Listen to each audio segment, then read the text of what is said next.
اعوذ باللہ من الشیطان الرجیم، بسم اللہ الرحمن الرحیم۔ عزیز طلباء، السلام علیکم۔ جیسا کہ آپ جانتے ہیں کہ کل ہم نے پیپر پیٹرن کے بارے میں ڈسکس کیا تھا کہ آپ کا سیکنڈ ایئر جو پیپر ہے وہ کس طرح کرنا ہے، کون سی چیز اس میں آتی ہیں، کون سی غلطیاں کوتاہیاں ہماری باقی رہ جاتی ہیں جس کی وجہ سے پیپر ہم جو ہے وہ پورا حل نہیں کر پاتے اور ہماری غلطیاں ہوتی ہیں، ہمیں نمبر اچھے نہیں ملتے۔ کل ہم نے پیپر پیٹرن کو ڈسکس کیا تھا۔ آج انشاءاللہ ہم جو سال دوم کی آپ کی اردو کی کتاب ہے سرمایہ اردو، اس کا درسی کتاب کا پہلا سبق جو ہے مناقب عمر بن عبدالعزیز اس کو ڈسکس کریں گے۔ انشاءاللہ 2 دن کے اندر یہ مکمل کر لیں گے، اس کا خلاصہ بھی اور اس کا سیاق و سباق کے حوالے سے تشریح بھی۔ تو اس کو انشاءاللہ ہم آج کریں گے۔ تو اس سے پیشتر بورڈ کی جانب چلتے ہیں۔ تو آئیے سب بچے دھیان سے لیکچر کو سنیں اور انشاءاللہ اس پر جو ہے اچھے سے جب سنیں گے تو آپ کو بات کی سمجھ آ جائے گی۔ جو بچے بڑی اچھے آسانی سے دھیان سے اپنے اساتذہ کا لیکچر سنتے ہیں ان کو کسی قسم کی پریشانی پیپر کے دوران نہیں ہوتی، بلکہ لیکچر کا بہت سا حصہ وہیں پر ہمیں یاد ہو جاتا ہے۔ لیکن اب آپ نے توجہ کرنی ہے۔ اب بورڈ کی جانب چلتے ہیں اور باقی باتیں لیکچر کے دوران کرتے ہیں۔ عزیز طلباء، یہ آپ کی کتاب ہے سرمایہ اردو 12ویں کلاس کی، جو آپ دیکھ رہے ہیں۔ یہ سیکنڈری کتاب ہے پنجاب ٹیکسٹ بک بورڈ کی۔ تو یہاں یہ اب اس کا جو پہلا سبق ہے سرمایہ اردو 11ویں میں آپ نے پڑھی ہے، یہ 12ویں کلاس کی ہے۔ دیکھ لیں، اس کا پہلا سبق ہم پڑھنے جا رہے ہیں جو ہے مناقب عمر بن عبدالعزیز۔ جی عزیز طلباء، بورڈ کی جانب دیکھیے، سبق نمبر 1 ہے مناقب عمر بن عبدالعزیز رحمۃ اللہ علیہ۔ تو سب سے پہلے سبق کا تعارف سے پہلے مناقب عمر بن مناقب منقبت کی جمع ہے، جس کا مطلب مقام یا مرتبہ، خوبیاں، یعنی عمر بن عبدالعزیز کا مرتبہ، ان کا مقام اور ان کی خوبیاں۔ خلافت بنو امیہ کے 8ویں فرما روا تھے یہ، یعنی یہ 8ویں جو تھے وہ بادشاہ بنے تو 40 سالہ عمر میں 2.5 سالہ دور خلافت، یعنی آپ کی جو عمر ہے وہ 40 سالہ میں سے 2.5 سالہ آپ کا دور خلافت تھا، اور یہ سنہری دور تھا جنہوں نے پچھلے اتنے سالہ پرانی برائیوں کو ختم کر دیا۔ اس کے بعد میں نے لکھا ہے جی، مذہب کی مجسم تصویر، مجسم مکمل جو تھے یہ عملی تفسیر تھے مذہب کی، یعنی عمل کر کے دکھاتے تھے۔ بادشاہ ہونے کے باوجود ہر ایک کا پورا خیال کرتے۔ جب شہزادے تھے تو ایک دفعہ جو لباس پہنتے اس کو دوبارہ زیب تن نہیں کرتے تھے، مگر جب حکومت میں آئے تو اللہ کے خوف کی وجہ سے، اللہ کے ڈر کی وجہ سے جو تھے وہ لباس تبدیل نہیں کرتے تھے، اسی کو دھوتے، اسی کو پہنتے، بلکہ آپ کو عمر ثانی بھی کہا جاتا ہے۔ انصاف کے لحاظ سے آپ کو بہت بڑا مقام ہے۔ آپ کی والدہ عمر فاروق رضی اللہ تعالی عنہ کی پوتی تھیں، اور سلطنت بنو امیہ کا سنہری دور تھا جو عمر بن عبدالعزیز کا دور تھا۔ اب ان کے مصنف کا نام اکثر ہم نے دیکھا ہے اردو کی کتاب کے اندر جو پہلا سبق ہوتا ہے یا اس کے مصنف کا نام علامہ شبلی نعمانی ہوتا ہے یا مولانا سید سلیمان ندوی ہوتا ہے۔ تو یہ دونوں بہت بڑے عالم دین ہیں، محدث ہیں۔ علامہ شبلی نعمانی مصنف ہیں مناقب عمر بن عبدالعزیز کے۔ اس سبق کے ماخذ جس سے یہ لیا گیا ہے وہ مقالات شبلی جلد 4 ہے، جہاں سے یہ سبق لیا گیا ہے۔ یہ علامہ شبلی نعمانی جو تھے یہ بہت بڑے عالم دین تھے۔ انہوں نے بہت بڑا کارنامہ سر انجام دیا۔ وہ کارنامہ کیا تھا کہ انہوں نے نبی صلی اللہ علیہ وآلہ وسلم کے سیرت پر جو ہے وہ کتاب لکھی، نبی صلی اللہ علیہ وسلم کی سیرت پر، لیکن مکمل نہیں کر پائے۔ تو ان کے عزیزان شاگرد جن کا ذکر میں نے کیا ہے مولانا سید سلیمان ندوی رحمۃ اللہ علیہ نے، انہوں نے ان کے عظیم مشن کو پایا تکمیل تک پہنچایا۔ بہت بڑا کارنامہ تھا جو انہوں نے ان کی جانے کے بعد اس کو مکمل کیا کہ نبی صلی اللہ علیہ وسلم کی حیات طیبہ پر جو کتاب لکھی، بڑی مستند کتاب ہے۔ علامہ شبلی نعمانی کے بارے میں جانتے ہیں، ایک عظیم سیرت نگار تھے۔ وکالت و ملازمت کے بعد علی گڑھ سے وابستگی، یعنی آپ نے آپ کے والد بھی وکالت کے شعبے سے وابستہ تھے، آپ نے بھی وکالت اور ملازمت کے بعد علی گڑھ سے وابستگی اختیار کر لی۔ اردو کے عناصر خمسہ میں سے ان کا مقام ہے، جو اردو کے 5 ایسے عناصر ہیں جن پر سمجھ لیں کہ اردو کی عمارت استوار کی جاتی ہے، جو کھڑی ہے، ان میں ان کا ذکر ہے۔ سوانح نگار تھے، تنقید نگار بھی تھے، سفر نامہ نگار بھی تھے۔ ان کے جو انہوں نے لکھا ہے اس میں مقصدیت اور دلکشی ہے، یعنی ایک کھچاؤ ہے، ایک مقصد نظر آتا ہے ان کے لکھنے میں۔ تو اب سبق کے تعارف کی جانب جاتے ہیں، مزید اس کو آگے پڑھیں گے کہ آپ نے سبق کے اندر اس سبق میں مزید عمر بن عبدالعزیز کے بارے میں بتایا گیا ہے کہ انہوں نے ناجائز طور پر چھینی گئی جاگیروں کی واپسی کی، عدل و انصاف کو فروغ دیا، اس کو فراہم کیا، ہر انسان تک عدل و انصاف کو پہنچایا۔ اسی کی بنا پر آپ کو عمر ثانی کا لقب دیا گیا۔ غیر مسلموں سے آپ نے یکساں سلوک کیا، یعنی یہ نہیں ہے کہ ایک مسلمان ہے دوسری طرف عیسائی یا کوئی اور آ گیا تو آپ نے مسلمان کا ساتھ دیا، نہیں، آپ نے حق کا ساتھ دیا، آزادی اور حق گوئی کو بحال کیا ہے، مساوات، جمہوریت اور سادہ فقیرانہ طرز زندگی گزاری ہے۔ آپ نے اپنی جو ہے قبر کے لیے، اپنے مقبرے کے لیے بھی جگہ خود خریدی، اس کے پیسے ادا کیے۔ بہت سی خوبیاں جو ہیں وہ آپ میں موجود تھیں۔ ادھر جو ہے وہ تھوڑا ذکر ہے، آگے انشاءاللہ مزید اس کا پڑھتے ہیں۔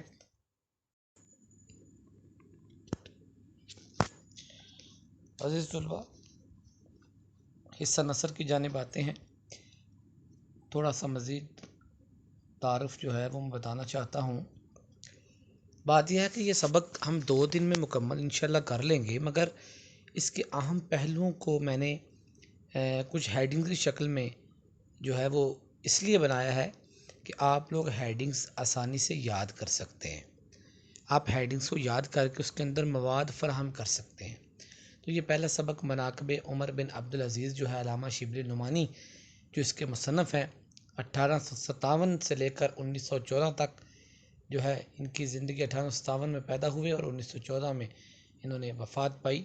شبلی نعمانی کے بارے میں بتایا آپ کو کہ ضلع اعظم گڑھ کے گو بندول میں پیدا ہوئے تھے۔ والد جو تھے وہ بھی پیشے کے لحاظ سے وکیل تھے۔ ابتدائی تعلیم اعظم گڑھ سے حاصل کی ہے۔ 19 برس کی عمر میں حرمین شریفین کا سفر کیا اور والد کے اصرار پر وکالت کے امتحان دینا چاہا، لیکن طبیعت کا رجحان نہ ہونے کی وجہ سے چھوڑ دیا۔ 1882 میں سر سید سے ملاقات ہوئی۔ سر سید بھی ایک علمی شخصیت تھے اور شبلی نعمانی بھی علمی شخصیت تھے، دونوں نے ایک دوسرے کے گرویدہ ہو گئے اور علی گڑھ میں پروفیسری اختیار کی۔ وہاں ڈاکٹر آرنٹ سے فرانسیسی سیکھی، انہیں فارسی سکھائی، یعنی ان سے خود فرانسیسی سیکھی اور ان کو زبان فارسی کی انہوں نے سکھائی۔ بعد میں علی گڑھ سے قطع تعلق ہو گئے اور ندوۃ العلماء کی بنیاد رکھی۔ ندوۃ العلماء سے اعظم گڑھ آئے اور دارالمصنفین قائم کیا۔ اس کے لیے اپنا کتب خانہ، باغ اور مکان وقف کر دیا اور 18 نومبر 1914 کو جو ہے وہ 57 برس کی عمر میں اپنے خالق حقیقی سے جا ملے۔ عزیز طلباء، ادبی خدمات جو ہیں ان کی بہت سی ہیں۔ یہ میں نے چند کتابیں آپ کے سامنے ان کے نام رکھے ہیں۔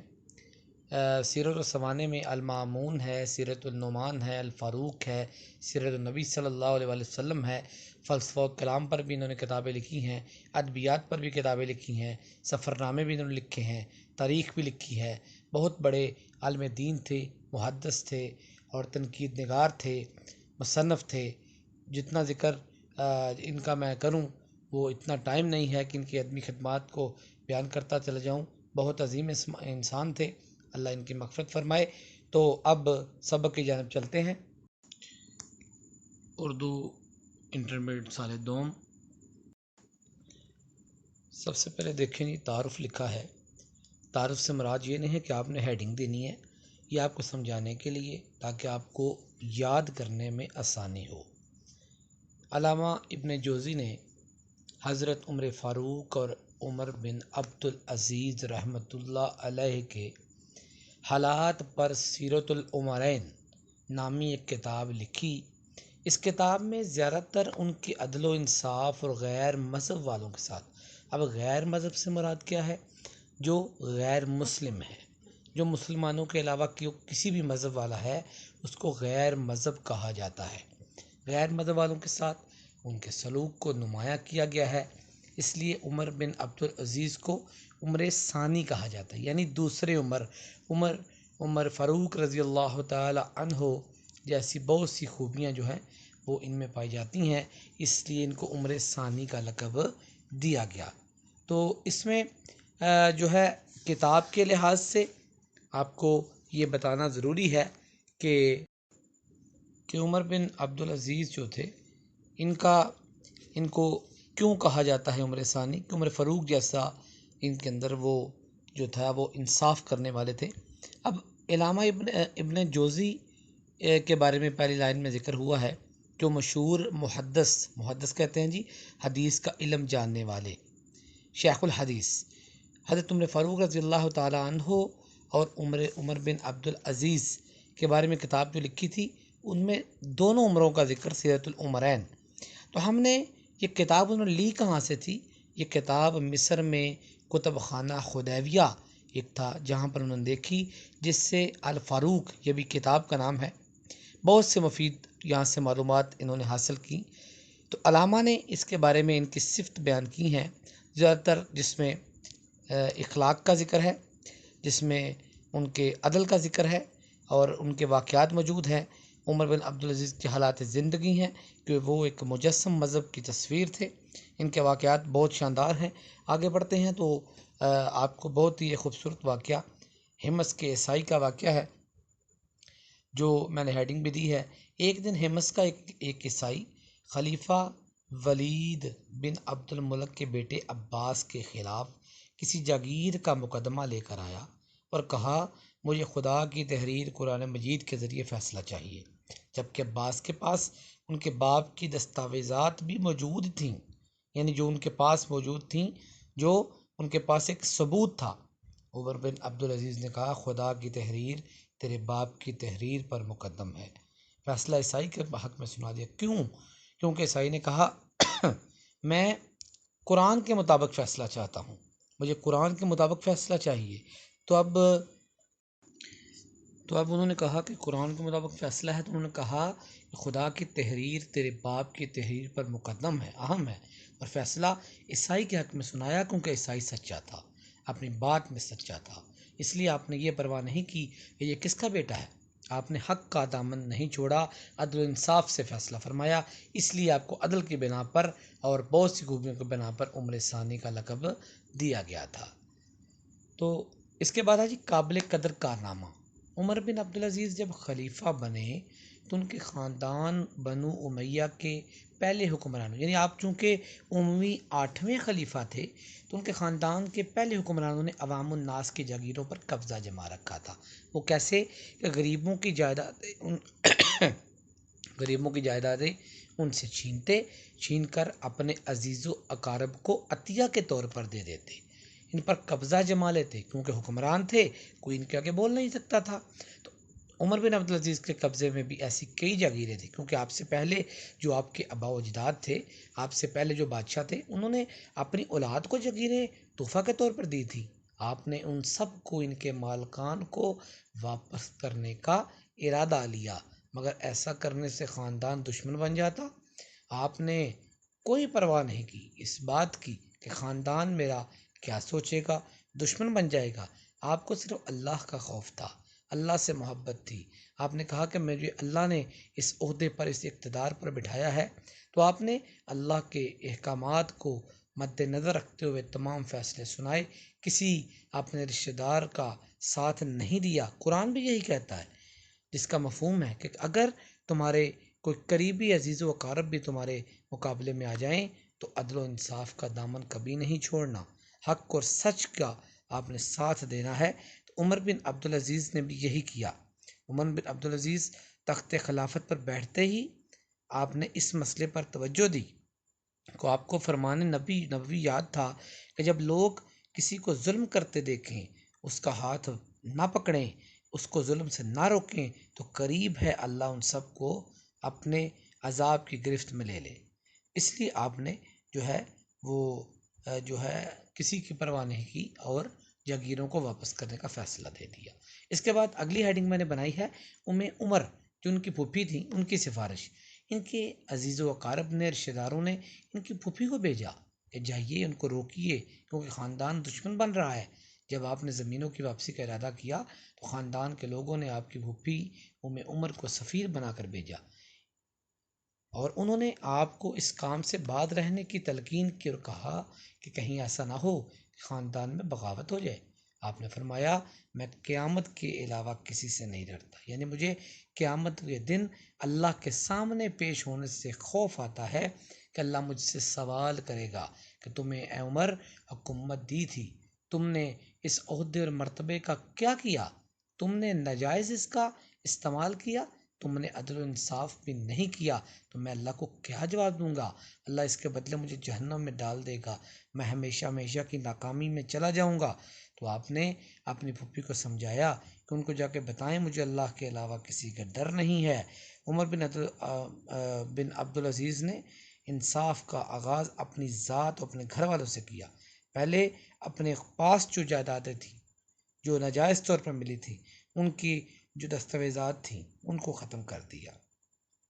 آپ نے منصب خلافت پر بیٹھتے ہی سب لوگوں کے لیے اپنا ٹائم وقف کر دیا۔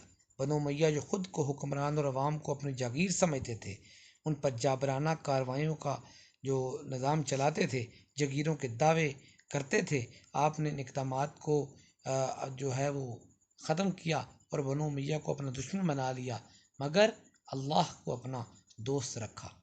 اپنی تمام جو جاگیریں ان کے پاس تھیں، آپ نے ان کی سندیں کتر کتر کا پھینک دیں تاکہ کوئی ثبوت باقی نہ رہے۔ علماء سے مشورہ لی۔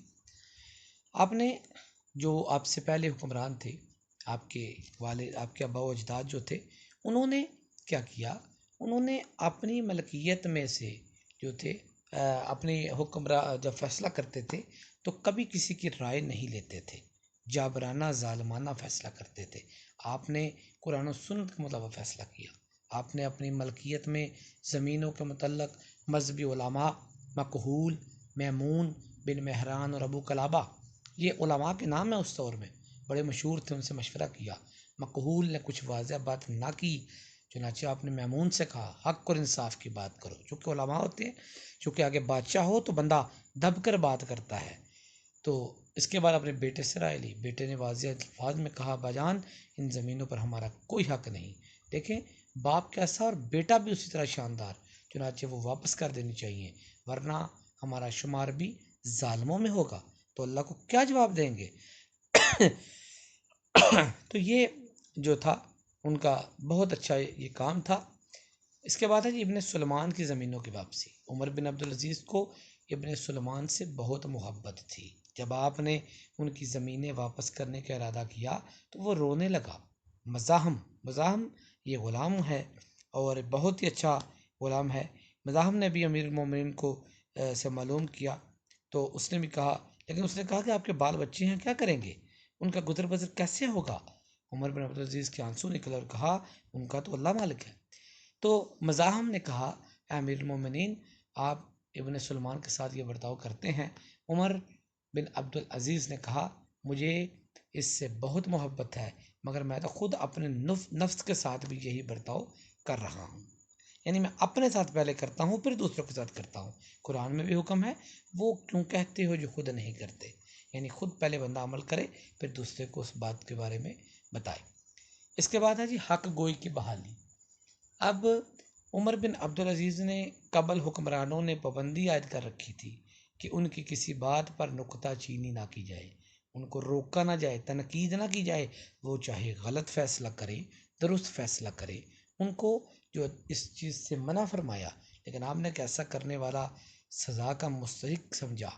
عمر بن عبدالعزیز نے اس کبھی رسم کو ختم کر دیا، اس بری رسم کو ختم کیا اور اپنے ساتھ دو نیک افراد کو پابند کیا کہ فیصلوں کے وقت ان کے ساتھ رہیں، اگر کوئی فیصلہ غلط ہو تو فوراً ٹوک دیں کہ یہ قرآن و حدیث کے مطابق نہیں ہے، یہ انصاف کے تقاضوں کو پورا نہیں کرتا۔ تو آپ نے اس کے مطابق ان کو اپنے پاس بٹھاتے تھے اور آپ نے بلکہ قرآن میں جو اللہ نے حکم دیا ہے سورہ انفال کے اندر، اللہ فرماتے ہیں بے شک تمہارے مال اور تمہاری اولاد بڑی آزمائش ہیں۔ تو مزاحم نے بھی ان کو یہی کہا تھا کہ آپ کے بال بچے کیا کریں گے؟ آپ نے فرمایا اللہ مالک ہے، اگر دل میں ایمان ہو تو پھر دنیا کی جائیدادیں، دنیا کا مال کوئی حیثیت نہیں رکھتا۔ غلام مزاحم سے مشورہ آپ نے کیا، یہ بھی ہیڈنگ میں نے بنا دی ہے کہ عمر بن عبدالعزیز اپنے چہیتے غلام مزاحم کو بھی مشورہ کیا۔ مزاحم نے کہا اپنے بچوں کی فکر کیجئے۔ آپ نے فرمایا اللہ ہے نا، اللہ ہر ایک کو رزق دینے والا ہے۔ یہ کر کر گھر سے آئے اور اپنے بیٹے عبد الملک کے پاس گئے، سارا واقعہ اپنے بیٹے کو سنایا۔ عبد الملک نے کہا تم نے عبد الملک نے کہا بہت بری رائے دی اور فوراً حضرت عمر بن عبدالعزیز کے پاس آئے۔ عمر بن عبدالعزیز نے بیٹے کی آواز سن کر جو تھا فوری طور پر جو تھا مشورہ کر دیا۔ مزاحم نے کہا کہ میں نے کہا آپ کے بال بچوں کا کیا ہوگا؟ عمر بن عبدالعزیز نے جو کہا کہ تم نے بڑی بری رائے دی ہے، ہمارا اللہ مالک ہے۔ اسی وقت آئے، آپ خواب سو رہے تھے، اس وقت اپنے باپ کو جگایا اور کہا ابھی ان سنتوں کو ضائع کر دیں۔ انہوں نے کہا میں صبح فجر کے وقت ضائع کر دوں گا۔ تو بیٹا دیکھیں کتنا شاندار ہے، کہتا ہے ابا جان کیا پتا فجر نصیب ہو یا نہ ہو۔ عیسائی کا مقدمہ۔ ایک مرتبہ، یہ بھی ایک بڑا خوبصورت واقعہ ہے، ایک مرتبہ مسلمہ بن عبد الملک ایک گرجا کے متولی کہتے ہیں انتظام کرنے والے کے بارے میں مقدمہ دائر کیا۔ عدالت میں اپنے خاندانی فخر کی بنا پر مسلمہ بیٹھ کر بات کر رہا تھا۔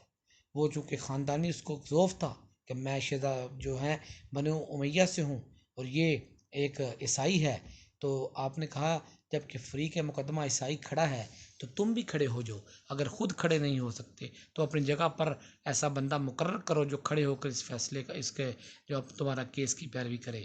تو عمر بن عبدالعزیز نے مسلمہ کو بھی کھڑے ہو کر مقدمے کی پیروی کرنے کا حکم دیا، انصاف کا تقاضا ہے۔ اس کے بعد ہیڈنگ ہے جی غیر مسلموں کے بارے میں کہ ہاں مہمان بننا۔ دیکھیں ہم لوگ اکثر غیر مسلموں کو کمتر سمجھتے ہیں اور یہی نتیجہ ہوتا ہے کہ وہ ہم سے دور ہوتے ہیں، ہم ان کو مسلمان کرنے میں بھی ناکام ہوتے ہیں کیونکہ ہم ان سے دور ہوتے ہیں۔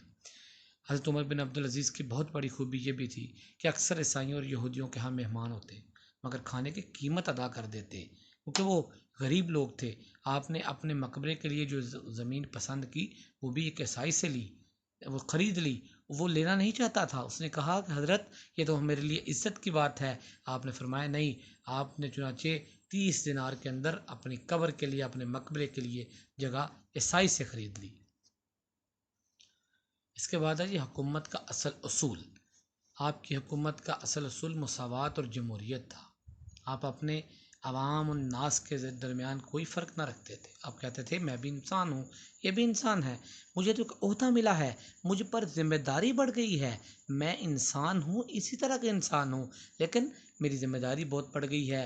آپ عوام الناس کے درمیان کوئی فرق نہ رکھتے تھے، یہاں تک کہ جس لنگر خانے سے عام مسلمان کھانا کھاتے آپ بھی وہیں پر کھانا کھاتے، وہاں پر پیسے دے دیتے، 1 درہم بھیج کر عام مسلمانوں کے ساتھ کھانا کھاتے تاکہ ان کا کھانے کا بھی پتہ چلے کہ ان کے کھانے کا کیا مقام ہے، کیا معیار ہے، کس طرح کا کھانا ان کو نصیب ہوتا ہے، اور خود بھی ان کے ساتھ کھانا کھاتے۔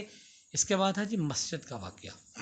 ایک دن آپ رات کے وقت مسجد میں گئے، کوئی آدمی سو رہا تھا اندھیرے کے اندر، اس وقت روشنی کا انتظام تو نہیں تھا، بجلی تو نہیں تھی، روشنیاں نہیں ہوا کرتی تھی۔